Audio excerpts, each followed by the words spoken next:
What's up, YouTube? Shawn DaGamer here, and we are finally, I just woke up, so forgive me, finally going to be talking about some of the best matches, in my opinion, from the WWE Network, WWE umbrella, and that's going to include the 4 TakeOver specials: Dallas, the end of the beginning, Brooklyn 2, and Toronto, and the Cruiserweight Classic. I already have the Cruiserweight Classic pulled up. For the next video you will see in this series of best of 2016 videos is going to be like indie. We're going to talk about some of the wrestlers I think you should watch from the indies, some of the matches I think you should watch from the indies, and things like that, just to be fair to myself and to you guys. Because if I were to make a best of, and if I were to make a full like a best of list and not have matches from G1 or Bola or Wrestle Kingdom 10 on there, I just think that'll be cheap and cheating. So I know about a lot of those matches. I just hadn't personally been able to watch the G1 Climax yet or finish watching the best of the Super Junior tournament. I watched Bola, I watched Wrestle Kingdom 10, and I've watched a lot of Lucha Underground, WCPW, British Wrestling, and things like that. So tomorrow, or maybe later on today, depending on when I feel like recording that video, we'll talk about indie stuff. But since I already have the Cruiserweight Classic pulled up, let's start with this, and let's talk Johnny Gargano versus Tommaso Ciampa from the first round. A lot of people thought this was such a weird decision to have these two meet up in the first round, but I just thought it made it feel more real as a tournament aspect, because I love tournaments. That's why I went out of my way to go watch, like I said, the best of the Super Juniors tournament, or Bola,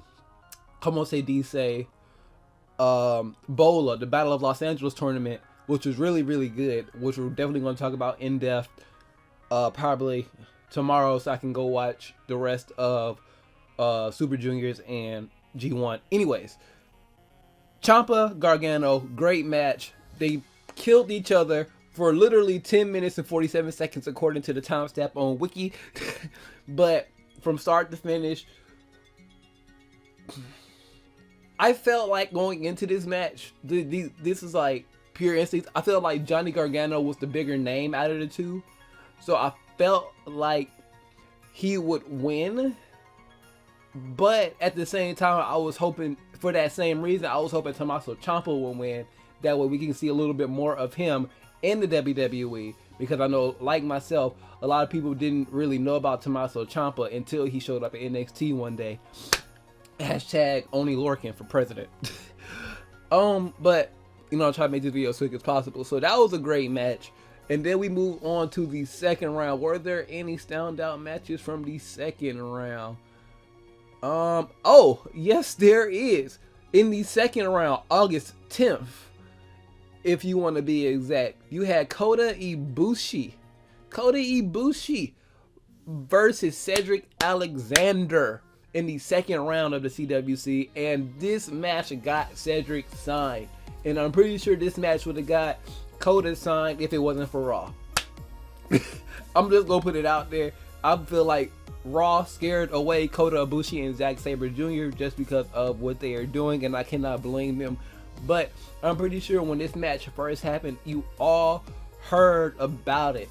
I believe they taped everything other than the live special in advance, like over a couple of days, and it was just a really, really, really solid match. And for two people that you probably never heard of, I've heard of both of these competitors before. I've seen Kota's work, and I've seen a little bit of Cedric's work, but I have never been like full on, I need to go watch the Cedric Alexander match. But this was the match that made me go say, I need to go watch some more Cedric Alexander. Kota Ibushi did go over in this match, but it was really, really good. A match you need to watch. Anything else came out that second round? TJ Perkins versus Johnny Gargano. I will add that as an honorable mention because that was a shocker. and it kind of like set. I think after this match, when he beat, because I think in my final four I had Gargano, Ibushi,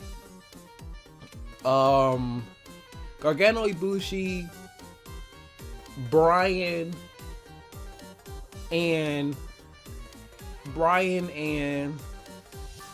Zack Sabre Jr. Still one of my favorite wrestlers in the world. You know, I don't talk about him that much. He's still one of my favorite wrestlers in the world today, active. I thought I was gonna be the final four, but they shut me up in so many different ways. So yeah, let's move on to the next round. I believe this will be the quarterfinals. Yes, it is. I just had to make sure I got my grammar right. And from the quarterfinals, up here's that name again: Kota Ibushi versus Brian Kendricks. Brian Kendricks going into this match was having his last, thinking this was his last shot to be in the WWE, to prove that he's nothing, he's more than just a goofball. They got fired alongside. Did he get fired at the same time Paul London did for making that smile? If you don't know what happened, this is why Paul London got fired. Paul London got fired, but first of all, apparently him and Brian Kendricks were like, little young, young-minded, jerks back then. I'm not gonna say that personally, but that's what I hear. They weren't, they were a little immature back then. And you remember the segment where Vince McMahon blew up in the limo? While he was walking down the hallway, you saw Paul London just cheesing, but everybody else had this tone, this feeling. Everybody else had this serious look on their face, and you just have Paul London there. Right? And then, not too much later, he was gone from the company. But anyways, Brian Kendricks versus Kota Ibushi. This match had a lot of emotion. You had Brian Kendricks on the mic, on commentary the whole time. That's my friend. He needs to win. We worked together. We started this business together. We had our first match together. Oh my God, Kendricks lost. Kendricks lost. And he ran down there and gave him a hug and shit. So, to wrap this up, we're just gonna say, the whole semifinals, finals, that whole show, you just need to go watch that. You had Grand Metalik defeat Zack Sabre Jr., which was shocker. Both of these matches were shockers. Then you had TJP going over Kota Ibushi, was a shocker. And then the winner of the whole tournament ended up being TJP going over Grand Metalik, which was a really great match. That match was really, really good. But if you have not seen those matches yet, please go back and look at them. Once again, I can go back and tell you, you had Gargano versus Ciampa.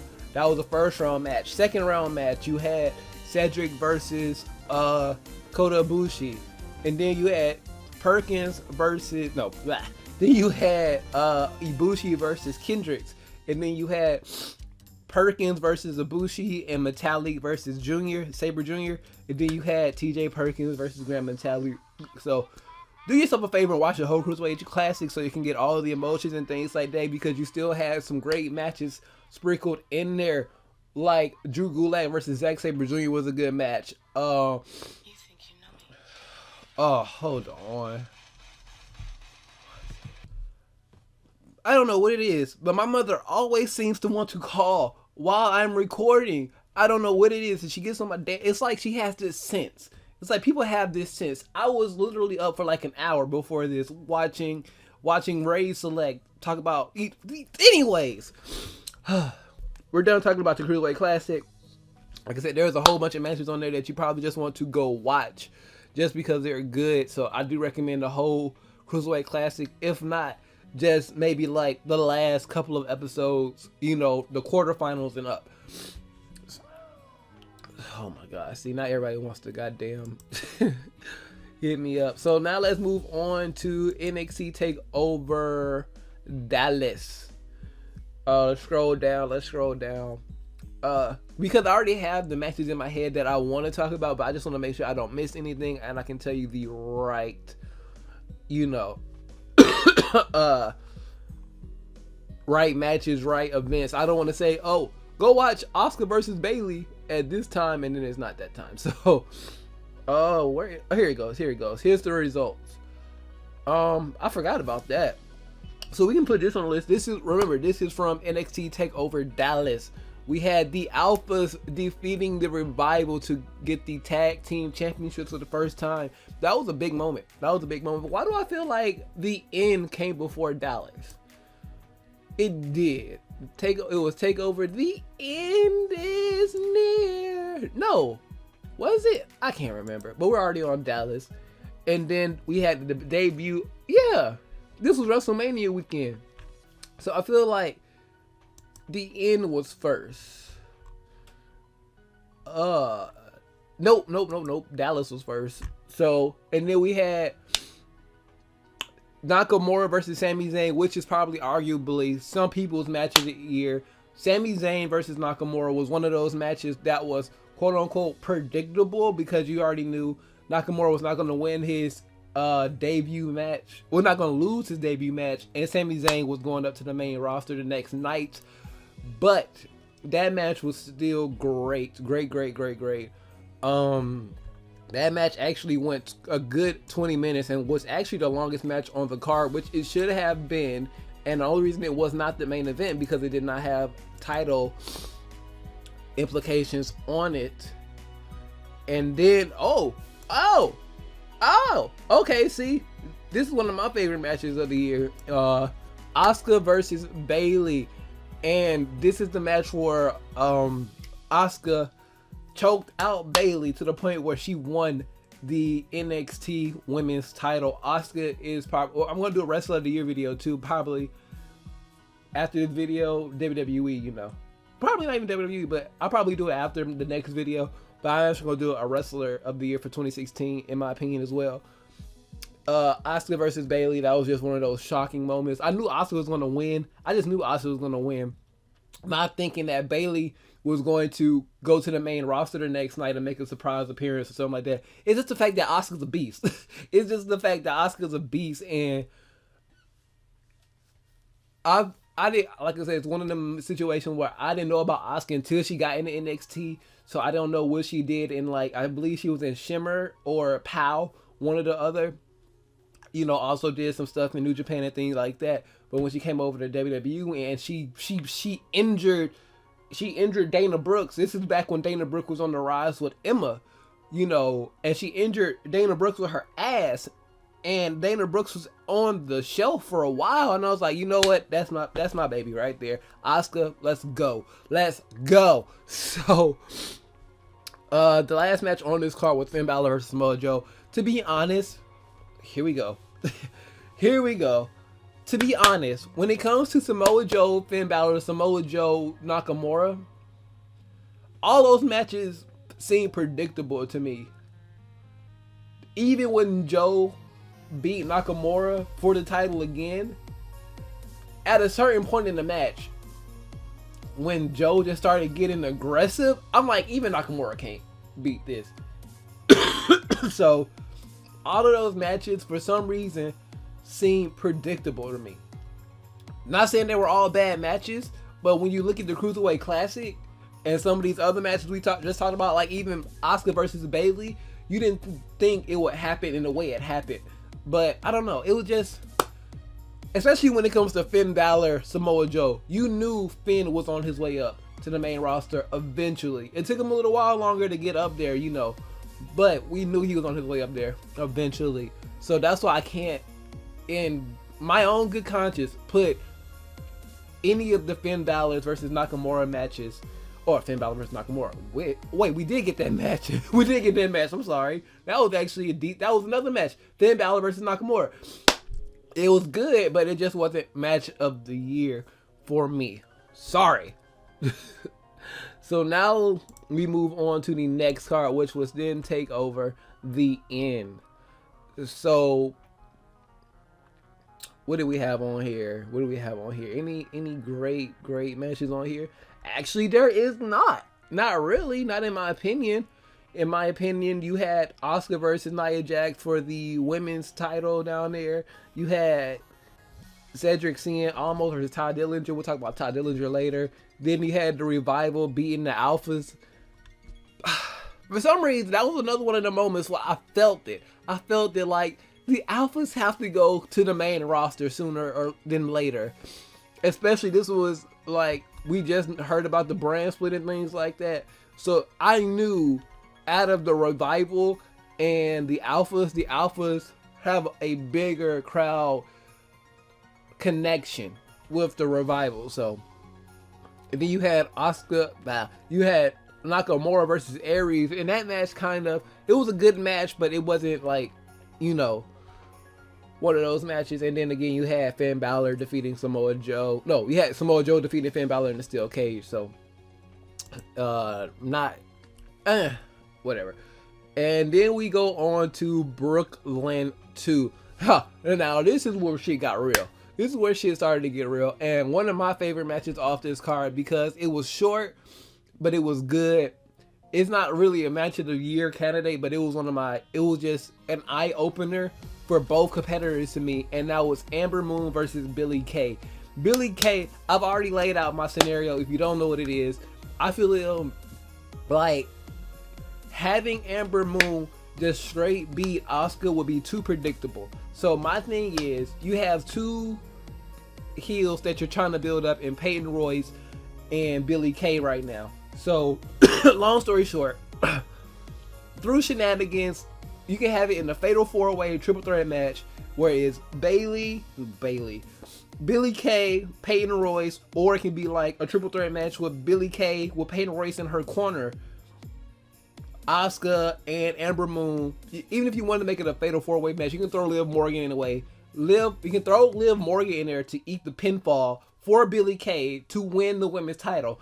In this case, Asuka is still undefeated. And then you can have Asuka you can have Asuka chase after the title, and you can have Billie Kay being like a weaselly, cowardly heel champion and never really being able to beat Billie Kay, but still keeping her, como se dice, winning streak intact, her undefeated streak intact. And then at, TakeOver, TakeOver wherever they are, Orlando, I think that's where they are this year for WrestleMania. During that weekend, before then, you can have Amber Moon have beaten Billie Kay for the title. That way, Amber Moon walks into WrestleMania weekend as champion, Asuka challenger, still undefeated, and then still have Asuka lose her first match against Amber Moon, for the title. That way, I don't know, it's just something about that seems a little bit more creative to me. That way, instead of just having Amber Moon versus Asuka for the title and beating her that way. I don't know, you guys can think I'm crazy, but I don't care. So, and then we have, I think this was the debut of Bobby Roode. But then we have, I can't talk about this match yet, because if there's one match on here that you guys should already know about, it's the match, match of the year, period. So, and then we had Shinsuke defeat Samoa Joe. We kind of already, it's just one of them situations where like, Nakamura's on this undefeated streak. Joe, just one of them situations. So, like I was saying. And then we have NXT TakeOver Toronto, where we had another great match, in my opinion, between the women. It was Asuka versus Mickie James.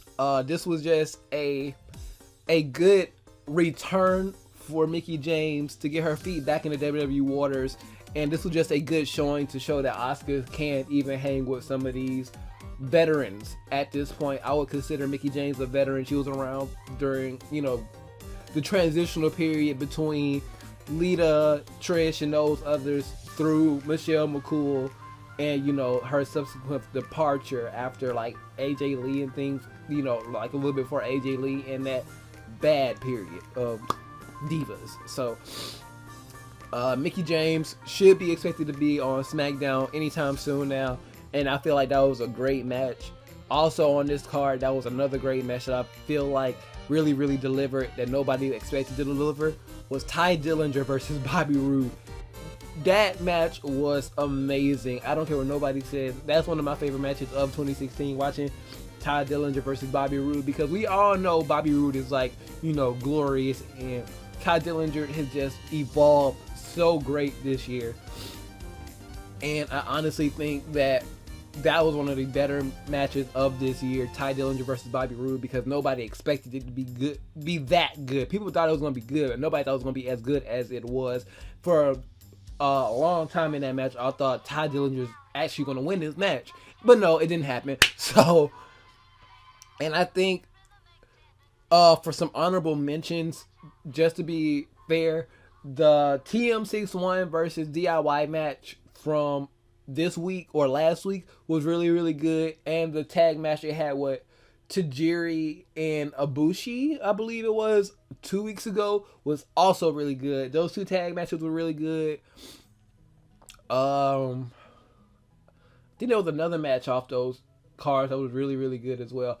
But a lot of people didn't like that Asuka versus Nia Jax match from like 2 weeks ago either. I can understand. The only thing I didn't like about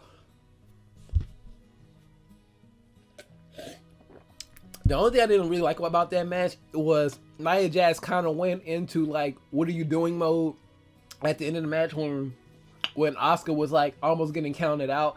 But Nia was being so dominant that whole match. I feel like she could have won, but stupidity happened around the end of the match, and that really knocked that match off for me.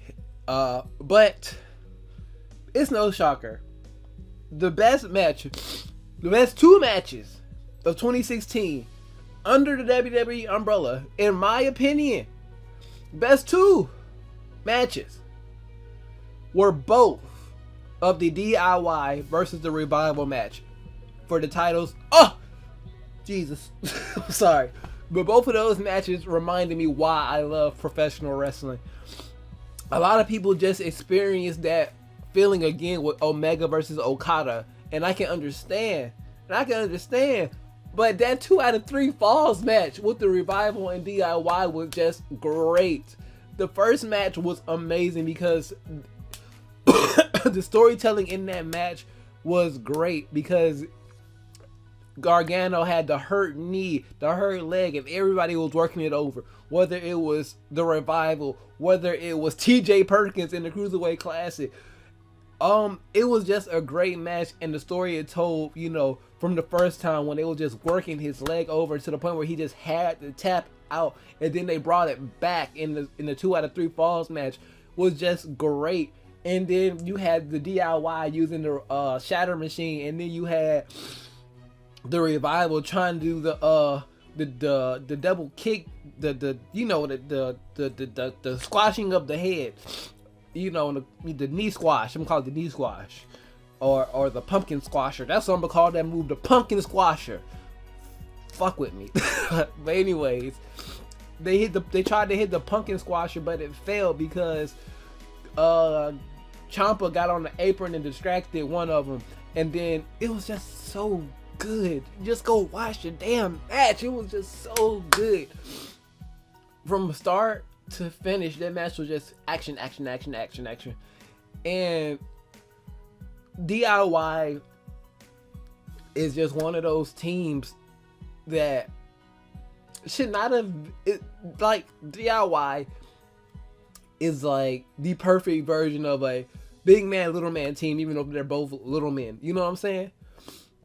No offense to Ciampa, but he's cruiserweight. But when I think about teams like Enzo and Cass or Rhino and Heath Slater, where you have a big man, little man combination, technically speaking, Ciampa and Gargano are a big man, little man, because Gargano's he's short, but he's such a good wrestler. He's so good, and then he sells so great. I mean, a lot of people complain about like after the match and stuff like that. He doesn't really sell the injury that much after the match, but whatever. During the match, he sells one of the best sellers on the roster. I'm sorry. I just woke up. I think it's time for me to go take on my morning, don't end up like this medicine. So I'm gonna start in this video. But like I said, match of the year, and 2 matches from DIY versus the Revival. If you haven't seen them, go watch them. 25 minutes long this video was of just me talking about some great matches that you all need to see, starting from the Cruiserweight Classic all the way up to the end of the year. Go watch those matches if you have not already. Did I leave anything out? Let me know in the comment section below. Like I said, in good conscience, you may have loved the Finn Balor Samoa Joe matches. I'm a big Samoa Joe fan. I'm a big Nakamura fan. I'm a big Finn Balor fan. Prince Devad, you know what I'm saying? Prince David, however you want to pronounce it. But those matches were just, they were good. They were all good. They were all 3 stars and above. 3 to 4 stars. They just weren't matches of the year for me. So, am I crazy? Let me know in the comment section below. Leave me some of your favorite best matches of this year down in the comment section below. Follow all the links in the description below. Facebook, Instagram, Twitter, and Twitch. Always linked down there. Please share the video with your friends if you have not already. Liking this video always shows your support, and subscribing makes life happy. Shout outs to Mega Capital G. But if you have not subscribed and you already just subscribed, or if you just subscribed and you see the little bell button, click that too to make sure you are notified every time a new video from this channel goes live. It's early in the morning. My mom called me. She threw my whole thinking track off. So, all that being said, I need to finish my orange juice. And, you know, more than likely, you know. I am Shawn DaGamer, and I am out of here.